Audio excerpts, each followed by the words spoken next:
ഓസ്ലർ നിങ്ങൾ പ്രണയിച്ചിട്ടുണ്ടോ? പൂമാനമേ എന്ന പാട്ട് റിലീസായിട്ടുണ്ട് ഓൺലൈനിൽ. അതിങ്ങനെ അടിച്ചു കയറിക്കൊണ്ടിരിക്കുകയാണ്, ആൾക്കാർ കണ്ടുകൊണ്ടിരിക്കുകയാണ്. നല്ല പോസിറ്റീവ് കമൻസ് അതിൽ കിട്ടിയ ഫീലിനെ കുറിച്ച് പറഞ്ഞുകൊണ്ടിരിക്കുകയാണ്. എബ്രഹാം ഓസ്ലറിൽ പൂമാനമേ എന്ന 1985 നിറക്കൂട്ടിലെ ഗാനം, അതേ 1989 പീരീഡ് ലവ് സ്റ്റോറിക്ക് കണക്കായിട്ട് പ്ലേസ് ചെയ്തതിനെ കുറിച്ച് അശ്വന്ത് ഗോക്ക് പോലും പുകഴ്ത്തി പറഞ്ഞിരിക്കുന്നു. പടം ഇന്ന് ഞായറാഴ്ച വീക്കെൻഡ്, ഫസ്റ്റ് വീക്കെൻഡ് ഒരുപാട് ആൾ ഇന്ന് കാണുന്നവരുണ്ടാവും. ഈ സിനിമയിലെ ഏറ്റവും മികച്ച ഇമോഷണൽ രംഗം, ഇതൊരു ഇമോഷണൽ ക്രൈം ഡ്രാമ എന്നാണല്ലോ പറയുന്നത്. ഏറ്റവും മികച്ച ഇമോഷണൽ രംഗങ്ങളിൽ ഒന്ന് ഏതാണെന്ന് ചോദിച്ചു കഴിഞ്ഞാൽ മമ്മൂട്ടി ഇപ്പോൾ ഓൺലൈനിൽ നമുക്ക് കാണാം. പൂമാനമേ എന്നുള്ള പാട്ടിന് സ്റ്റാർട്ടിങ്ങിൽ മമ്മൂട്ടി ഒരു ചെറിയ വോയിസ് വെക്കാം, ഓസ്ലർ നിങ്ങൾ പ്രണയിച്ചിട്ടുണ്ടോ എന്നുള്ളത്.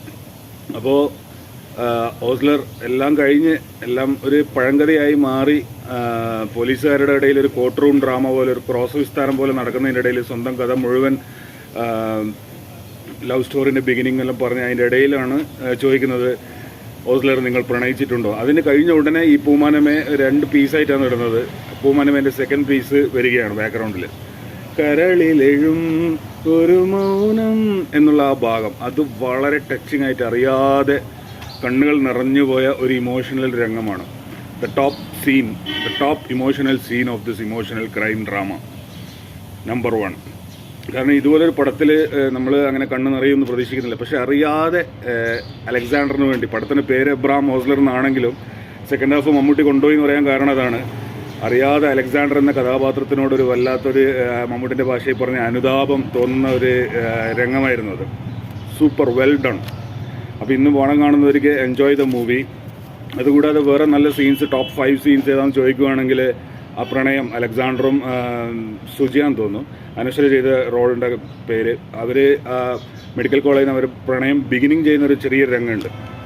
അതായത് അലക്സാണ്ടർ നല്ല സ്മാർട്ട് ഡോക്ടറാണ്. അപ്പോൾ കെഡാവർ എന്ന് പറയുന്നത് ഡെഡ് ബോഡി, ഇവർ പഠിക്കാൻ വേണ്ടിയിട്ടുള്ള ഡെഡ് ബോഡി ഇതിൽ കാണിക്കുന്നുണ്ട്. ഡെഡ് ബോഡി തനിക്ക് നാളെ ഒരു ഓപ്പറേഷൻ ഉണ്ട്, അപ്പോൾ ഈ ഡെഡ് ബോഡി കെഡാവർ വിട്ടേരാന്ന് പറഞ്ഞിട്ട് അലക്സാണ്ടർ ഡോക്ടർ വരുമ്പോൾ സുജയും കുറേ ഗേൾസും ഇല്ല ഇപ്പം നമുക്കിത് ആവശ്യമുണ്ട്, തരാൻ പറ്റില്ല എന്ന് വളരെ സ്റ്റേണായിട്ട് പറയുന്നുണ്ട്.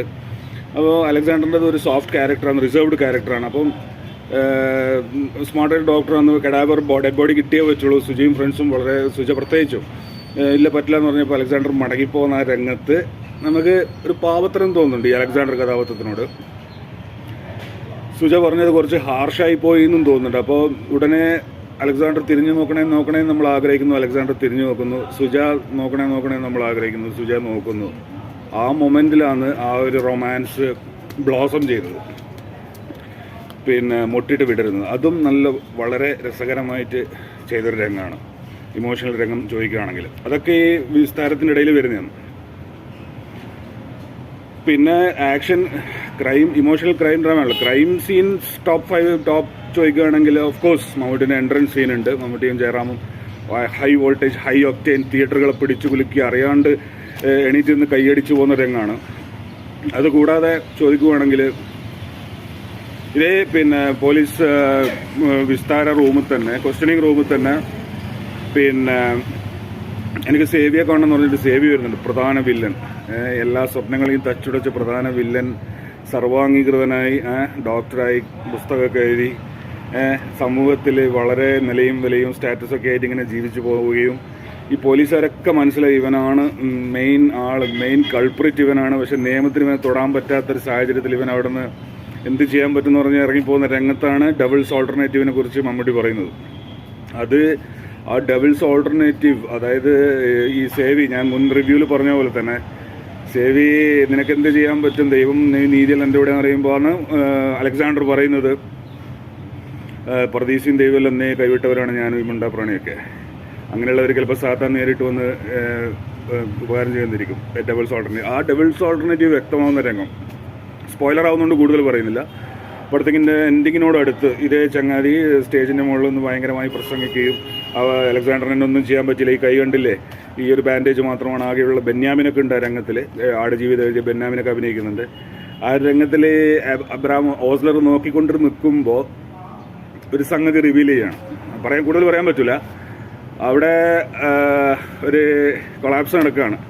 ആ കൊളാപ്സ് കാണുമ്പോൾ ഓസ്ലർ വല്ലാണ്ട് ഞെട്ടി നിൽക്കുന്നുണ്ട്. അലക്സാണ്ടറിൻ്റെ ഒരു റിവെഞ്ചിൻ്റെ സ്റ്റൈൽ, അതിനോടനുബന്ധിച്ച് കുറേ വേറെയും സീൻസ് ഉണ്ട്, കുറേ പേര് കൊളാപ്സ് ചെയ്ത് വീഴുന്നത്. ഒരു ഫ്യൂ സെക്കൻഡ്സ് കൊണ്ടാണ് അത് മാരകമായ ഒരു റിവെഞ്ച് മാസ് സീക്വൻസ് ആണ് അത് ശരിക്കും. അന്നേരം തന്നെ ജയറാമിൻ്റെ പണ്ട് ചെറിയ മോക്ക് പറഞ്ഞു കൊടുത്ത ആ കഥ, പാമ്പിന് വിഷവും മറ്റേതും പിന്നെ പറഞ്ഞു കൊടുത്ത ആ കഥയുടെ വോയിസ്, എന്താണ് മോറൽ ഓഫ് ദി സ്റ്റോറി എന്നിരിക്കുന്ന ആ വോയിസ് ബാക്ക്ഗ്രൗണ്ടിൽ വരുന്നതും സൂപ്പറായി ചെയ്തിട്ടുണ്ട്. മാസ് വഹിക്കുകയാണെങ്കിൽ പിന്നെ മമ്മൂട്ടിൻ്റെ എൻട്രി സീന് പിന്നെ എന്താ പറയുക, ഹൈ ഒക്ടെയിൻ ഒരു ഫ്യൂ സെക്കൻഡ്സ് ആണെങ്കിൽ ഇതാണ് ശരിയായ ഈ ഒരു റിവെഞ്ച്, ഡെവിൾസ് ഓൾട്ടർനേറ്റീവ് വ്യക്തമാക്കുന്ന ആ ഒരു സ്റ്റേജ് സീന്. പിന്നെ ആ ഒരു ആക്ടറൊന്നും പറയുന്നില്ല, സേവിൻ്റെ ആ ഒരു സ്റ്റേജ് സീനിൽ പിന്നെ ഓസ്ലർ ഇതിങ്ങനെ നോക്കുകയും ഇത് റിയലൈസ് ചെയ്യുകയും, അന്നേരം എനിക്ക് തോന്നിയിട്ടുള്ള ഒരു കാര്യം ഉണ്ടായിരുന്നു, ഈ ഓസ്ലർ ഈ ഒരു ടെക്നിക്ക്, അലക്സാണ്ടർ ഉപയോഗിച്ച ഈ ഒരു ടെക്നിക്ക് തൻ്റെ ഇരകൾക്ക് വേണ്ടി ഉപയോഗപ്പെടുത്തും. അതാണ് അവൻ ആ റിവീലേഷൻ വരുന്നത്. പാമ്പിൻ്റെ വിഷം മോളോട് പറഞ്ഞു കൊടുത്ത കഥയും, അന്നേരം മോള് ചോദിക്കുന്നുണ്ട് എന്താണ് മോറൽ ഓഫ് ദി സ്റ്റോറി എന്താ, മോറൽ ഓഫ് ദി സ്റ്റോറി എന്താ. അപ്പോൾ അതൊരു കോമഡി ആയിട്ടാണ് ഫസ്റ്റ് ബിഗിനിങ്ങിൽ പേര് കാണിക്കുന്നത്. അപ്പോൾ അന്നേരം moral of the story Ozler തിരിച്ചറിയാണ്. അപ്പോൾ അത് തൻ്റെ ഇരകൾക്ക് വേണ്ടി ഉപയോഗപ്പെടുത്താൻ ഓസ്ലറിന് ഏറ്റവും സുഖമാണ്. കാരണം അയാളൊരു പോലീസുകാരനാണ്. അപ്പോൾ തെളിവില്ലാതെ ഇത് ചെയ്യാൻ ഏറ്റവും നല്ല സംഭവമാണ്. അത് ഉണ്ടാവുമെന്നൊക്കെ ഞാൻ കരുതി, പക്ഷേ അതൊന്നും ഉണ്ടായില്ല. മേ ബി സെക്കൻഡ് ഹാഫിൽ അത്, അല്ലെങ്കിൽ സെക്കൻഡ് പാർട്ടിൽ അത് ഉണ്ടാവും എന്ന് എനിക്ക് ഓൾമോസ്റ്റ് ഉറപ്പായിട്ട് തോന്നുന്നു. സെക്കൻഡ് പാർട്ട് എന്തായാലും വരുമെന്ന് സൂചിപ്പിക്കുന്ന രണ്ട് കാര്യങ്ങളാണ് ഇതിലുള്ളത്. ജയിലിൽ വെച്ചിട്ട് അവസാനം ഓസ്ലർ നമ്മൾ ഇനിയും കാണും, നമ്മൾ കാണേണ്ടവരായിരുന്നു, ഇതിൽ മുമ്പേ കാണേണ്ടവരായിരുന്നു അലക്സാണ്ടർ പറയുന്ന രംഗം. പിന്നെ ഫൈനൽ അർജുന അശോകനും ജയറാമും ഇരിക്കുന്ന ആ സീക്വൻസിലാണ് ജയറാമിൻ്റെ ഏറ്റവും നല്ല രംഗം. ജയറാമിൻ്റെ ഒരൊറ്റ നോട്ടം, അതായത് ആ ഒരു തൻ്റെ ഭാര്യയും കുഞ്ഞും ജീവിച്ചിരിപ്പുണ്ട് എന്നറിയുകയും അത് ചെയ്തത് താൻ സ്ഥിരമായി ഭക്ഷണം കൊണ്ടുകൊടുക്കുന്ന ഈ അർജുന അശോകനാണെന്ന് അറിയുകയും അവന് ഓസ്ലറിന് പോലീസ് കമ്മീഷണർ വെല്ലുവിളിക്കുന്ന രംഗത്ത്, നിങ്ങൾ ഓസ്ലറല്ല എന്നാൽ പിന്നെ നിങ്ങൾ തെളിയിക്കുമെന്ന് പറയുന്നിടത്ത് പടം അവസാനിക്കുന്ന ആ ഒരു രംഗവും ഹൈലി സർപ്രൈസിങ് പിന്നെ ആൻഡ് ഷോക്കിംഗ് ആയിരുന്നു. അത് ഉടനെ പടം തീർന്നു പോകുമ്പോൾ നമ്മളിങ്ങനെ ഇതാവും. അതിന് പടം കാണാൻ പോകുന്നവർക്കും പടം കണ്ടവർക്കും പിന്നെ ഓൾറെഡി പിന്നെ മനസ്സിലാക്കാൻ പറ്റുന്നൊരു കേസാണ്. ഇപ്പോൾ ടോപ്പ് 5 സീൻസ് ചോദിക്കുകയാണെങ്കിൽ ഇത് തന്നെയാണ്. നമ്പർ 1 സീനീസ് ഓസ്ലർ നിങ്ങൾ പ്രണയിച്ചിട്ടുണ്ടോ എന്ന് ചോദിക്കുമ്പോൾ കൈരളിലെയും എന്ന് പറയുന്ന ആ കണ്ണ് നനയിച്ച രംഗം, പ്രണയം മുട്ടിട്ട രംഗം, ഡബിൾസ് ഓൾട്ടർനേറ്റീവ് എക്സിക്യൂട്ട് ചെയ്ത രംഗം, പിന്നെ ലാസ്റ്റ് ജയറാമിനെ വെല്ലുവിളിച്ച പിന്നെ പടം ഒരു വല്ലാത്തൊരു ക്യൂരിയോസിറ്റി ഫാക്ടറിൽ കൊണ്ട് വെച്ച രംഗം. അപ്പം എൻജോയ് ദ മൂവി. വീഡിയോ എല്ലാവരും ലൈക്ക് ചെയ്യണം, ഷെയർ ചെയ്യണം. പടത്തിൻ്റെ റിവ്യൂ എല്ലാവരും ചെയ്യുമെങ്കിലും പടത്തിലെ ഏറ്റവും നല്ല രംഗങ്ങളെക്കുറിച്ച് ആരോഗ്യം ചെയ്ത് കണ്ടിട്ടില്ല. കാതലിനെ കുറിച്ച് ചോദിക്കുകയാണെങ്കിലും ഇതുപോലെ ഏറ്റവും നല്ല രംഗങ്ങൾ ചോദിക്കുകയാണെങ്കിൽ ഒരുപാട് രംഗങ്ങളുണ്ടായിരുന്നു. അതായത് ഏറ്റവും നല്ല മനസ്സിൽ തങ്ങിയിരിക്കുന്ന രംഗങ്ങൾ എന്ന് പറഞ്ഞാൽ നമ്മൾ പടം കണ്ടു കഴിഞ്ഞിറങ്ങിയാലും നമ്മളെ മനസ്സിൽ നിൽക്കുന്ന രംഗമാണ് ഏറ്റവും നല്ല രംഗങ്ങൾ. എനിക്കൊന്ന് അങ്ങനെയാണെങ്കിൽ കാതലിൽ ആ മോളെ കാണാൻ മമ്മൂട്ടി പോകുന്ന രംഗമാണ് എൻ്റെ നമ്പർ 1 ചോയ്സ്. അപ്പോൾ ആ കള്ളം പറയാത്ത അപ്പനാണ് എനിക്കിഷ്ടം എന്ന് മോള് പറയുന്നില്ലേ, മോളറിഞ്ഞോ എന്നറിയാൻ വേണ്ടി മമ്മൂട്ടി ടെസ്റ്റ് ചെയ്യാൻ പോയപ്പോൾ മോള് പറയുന്ന ഡയലോഗും ആ ബാസ്കറ്റ് ബോൾ കോർട്ടിലേക്ക് മോള് പോയ വേദനയുടെ വിഷമത്തോടെ ആ ഒരു രംഗം, അന്ന് അപ്പനോട് ഞാൻ ദേഷ്യപ്പെട്ടത് വെറുപ്പുണ്ടല്ല സങ്കടം കൊണ്ടാന്ന് പറയുന്ന ആ രംഗം ആണ് ഏറ്റവും മനസ്സിൽ തങ്ങിയിരിക്കുന്നത്. പിന്നെ ആലോചിച്ചെടുക്കുമ്പോൾ ആ മഴയത്ത് കുടയൂടിയിട്ട് ആ തങ്കനെ നോക്കുന്ന ആ ഒരു രംഗം, തങ്കൻ കാറ് കയറി പോകുന്ന ആ ഒരു രംഗം, അത് സെക്കൻഡ് വരുന്നുണ്ട്.